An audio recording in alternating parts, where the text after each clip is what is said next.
घंटाच्या रोस्टची पहिली मानकरी ठरली होती अमृता खानविलकर, जिला पुष्कर श्रोत्रीने विचारलं की तिने आयुष्यात कोणाची घंटा वाजवली आहे का. त्यावर अमृताने दिलेलं उत्तर नक्कीच ऐकण्यासारखं होतं. सासूचीच घंटा वाजवली आणि ते पण लग्न झाल्यानंतर. काय झालं की तसं खूप गोड गोड असतात हे पंजाबी, हो की नाही. अरे बेटा जी हमें तो कुछ नहीं चाहिए, अरे बेटा जी दो जोड़ी कपड़ों में आ जाना, असं करना वसं करना वगैरे वगैरे.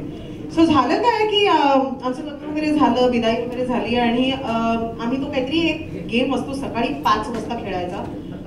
हो हो, गेम म्हणजे असं काहीतरी त्याच्या काहीतरी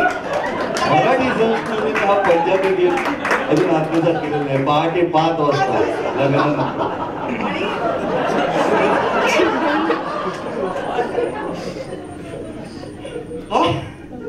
मला आता इथे स्टेजवर आल्यावर मग घंटा फरक पडत नाही की पुष्क्या काय बोलणार आहे ह्याच्याबद्दल. सो ती गेम काहीतरी सुरू झाली, अंगठी टाकली आणि ते काहीतरी असं ते पाणी असतं आणि ते असं शोधायचं वगैरे.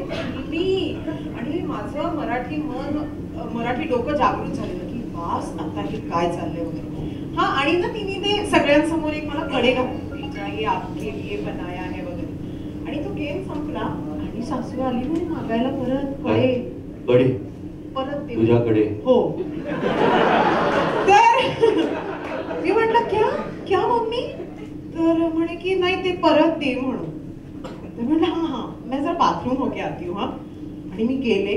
मी नवऱ्याला फोन केला बाथरूम मधून. म्हटलं मी घंटा माझे कडे काढणार नाही, जाऊन तुझ्या आईला समजव. आणि हो हो, आणि मग ते त्याला कळलं की आपण कोणाशी काय लग्न केलेलं आहे आणि बिचारा आता आयुष्यभर पछता. तर हे होतं अमृताचं उत्तर. अगदी सासू सुनेची तू तू वाली भानगड सेलिब्रिटीजच्या घरीही असते हेच यावरून समजतं. थोडक्यात काय तर घरोघरी मातीच्या चुली. अमृताने सासूची वाजवलेली ही घंटा तुम्हाला कशी वाटली? आम्हाला तुमच्या प्रतिक्रिया कळवा या व्हिडिओच्या कमेंट सेक्शन मध्ये.